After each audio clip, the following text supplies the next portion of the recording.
Tentunya formasi yang ditampilkan inilah formasi sisa ya, sisa dari penempatan teman-teman P1, P2 dan juga P3. Dikarenakan prosedurnya untuk pelamar umum itu adalah formasi yang diberikan itu sisa formasi dari penempatan P1, P2, P3. Nah, ini adalah misalkan sisa formasi hanya satu, tinggal satu ya.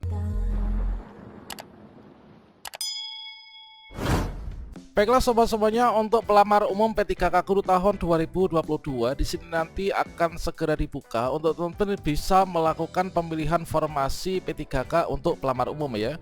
Nah, untuk pemilihan formasi untuk pelamar umum itu dibuka yaitu mulai tanggal 14 sampai dengan tanggal 18 Desember tahun 2022. Nah, persyaratan untuk teman-teman nanti bisa mengikuti seleksi lanjutan harus melakukan pembelian formasi yaitu pada tanggal ini teman-teman, yaitu dalam kurun waktu beberapa hari nanti akan menentukan kita itu akan bisa melanjutkan pendaftaran dan ikut seleksi ataukah tidak. Pada video ini saya akan memberikan tutorial bagaimanakah caranya untuk melakukan pemilihan formasi P3K Guru tahun 2022 untuk teman-teman pelamar umum.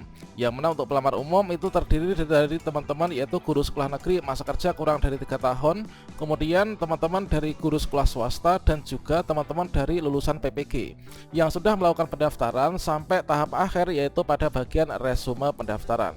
Nah, di sini adalah sekaligus sebagai jawaban mengapa selama ini di kartu peserta ujian kita itu untuk lokasi formasi kosong, jabatan kosong dan juga lokasi ujian kosong inilah dikarenakan kita belum melakukan pemilihan formasi. Dikarenakan untuk pelamar umum inilah formasi yang akan dibuka itu adalah sisa formasi dari penempatan P1, P2 dan juga P3. Sehingga setelah nanti kita melakukan pemilihan formasi, nanti kita akan bisa mencetak kartu peserta ujian yang sudah akan lengkap ya, tertera yaitu lokasi formasi, jabatan dan juga lokasi ujiannya. Nah, teman-teman harus mencatat tanggal dan juga tahapannya. Bagaimana cara memilih formasi P3K pelamar umum? Silahkan simak video ini sampai selesai. Namun sebelum kita lanjutkan, perlu saya ingatkan, bagi teman-teman yang mungkin baru pertama kali menemukan channel ini, silakan klik tombol subscribe-nya dan aktifkan notifikasi loncengnya, sehingga nanti jika ada update video terbaru, teman-teman tidak akan ketinggalan informasi. Baiklah sobat-sobatnya, perlu diketahui bahwa teman-teman pelamar umum yang bisa melakukan pembelian formasi ini nanti adalah bagi teman-teman yang sudah melakukan pendaftaran sampai dengan di tahap resume ya. Jadi persyaratan teman-teman bisa melakukan pembelian formasi ini adalah teman-teman yang sudah mencapai resume pendaftaran dan juga sudah mengakhiri pendaftaran. Selain teman-teman pelamar umum harus sudah mengakhiri pendaftaran, teman-teman juga harus sudah dinyatakan lulus seleksi administrasi. Dikarenakan untuk tahapan seleksi pelamar umum ini adalah yang pertama adalah tahap seleksi administrasi, sehingga bagi teman-teman yang sudah lulus seleksi administrasi maka teman-teman nanti bisa melakukan pemilihan formasi. Nah, kalau misalkan teman-teman di sini nggak lulus seleksi administrasi maka tidak bisa melanjutkan pemilihan formasi. Teman-teman nanti untuk melakukan pemilihan formasi P3K Guru untuk pelamar umum ini adalah kita lakukan melalui akun kita masing-masing, tentunya sesuai dengan jadwal pemilihan formasinya. Kita bisa masuk ke sscisnbkn.go.id, kemudian kita bisa klik enter. Selanjutnya di sini kita masuk ke akun kita masing-masing. Nah, di sini ada tombol login, kita klik login ya. Kemudian di sini kita klik OK.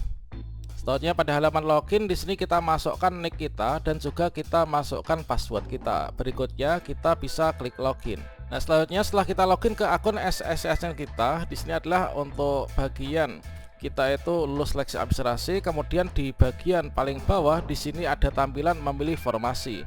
Nah, teman-teman pelamar umum di sini klik tombol warna kuning yaitu memilih formasi ya. Nah, di sini nanti setelah teman-teman melakukan pembelian formasi, di sini nanti kita akan diarahkan menuju ke formasi mana yang bisa kita pilih.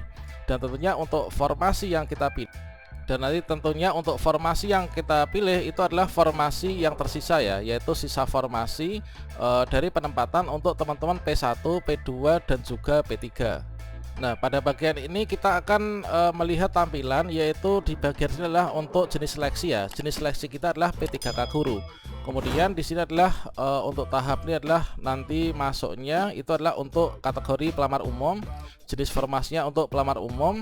Selanjutnya di sini untuk instansi kita ya, kemudian di sini nanti akan ada batas waktu untuk teman-teman itu bisa melakukan pembelian formasi. Dan selanjutnya di sini nanti akan ditampilkan yaitu untuk jenis pendidikan kita, kemudian sertifikat pendidik yang kita miliki. Jadi didasarkan pada pendidikan kita ya, didasarkan pada pendidikan kita. Di sini nanti ijazah kita itu apa. Kemudian di sini sertifikat pendidik ini kita apakah memiliki ataukah tidak. Selanjutnya di sini nanti akan ditentukan yaitu untuk jabatan yang bisa kita lamar. Tentunya untuk jabatan yang kita lamar ini adalah berdasarkan dari pendidikan yang terdaftar di Dapodik ya, apakah linear ataukah tidak. Selanjutnya untuk formasi nanti akan muncul pada bagian ini didasarkan pada IPK kita, ijazah, kemudian tahun lulus juga akan muncul. Kemudian di sini kalau misalkan teman-teman terdeteksi memiliki sertifikat pendidik, maka akan muncul ya pada bagian ini. Nah, di sini untuk jabatan yang kita pilih ini adalah misalkan di sini ijazah saya adalah S1 PGSD ya. Nah, di sini nanti akan ada tombol pilihan yaitu kita untuk jabatan yang kita bisa lamar, dan berikutnya nanti untuk lokasi formasi itu letaknya pada bagian bawah jabatan.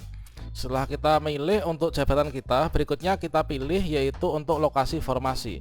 Tentunya formasi yang ditampilkan inilah formasi sisa ya, sisa dari penempatan teman-teman P1, P2 dan juga P3. Dikarenakan prosedurnya untuk pelamar umum itu adalah formasi yang diberikan itu sisa formasi dari penempatan P1, P2, P3. Nah, ini adalah misalkan sisa formasi hanya satu, tinggal satu ya, maka kita akan diarahkan menuju ke formasi yang masih tersedia teman-teman.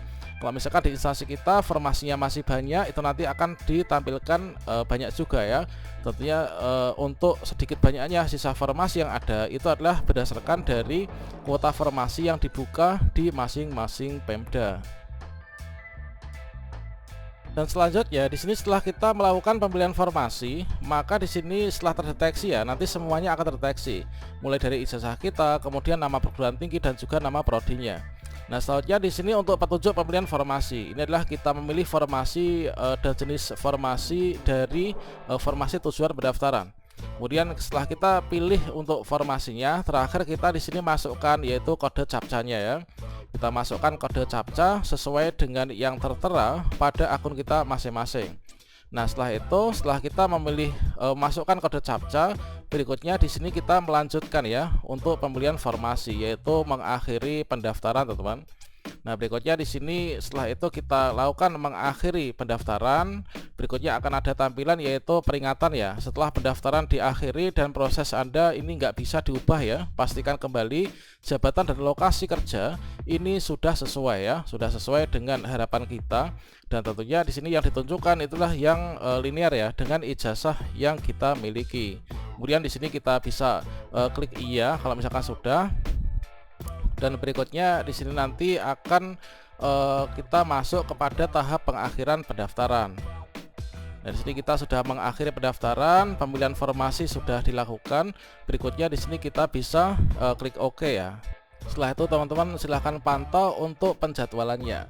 Jadi setelah kita melakukan pemilihan formasi ya pada tanggal 14 sampai 18 Desember ini, nanti teman-teman pantau yaitu pada tanggal 13 sampai 15 Januari tahun 2023.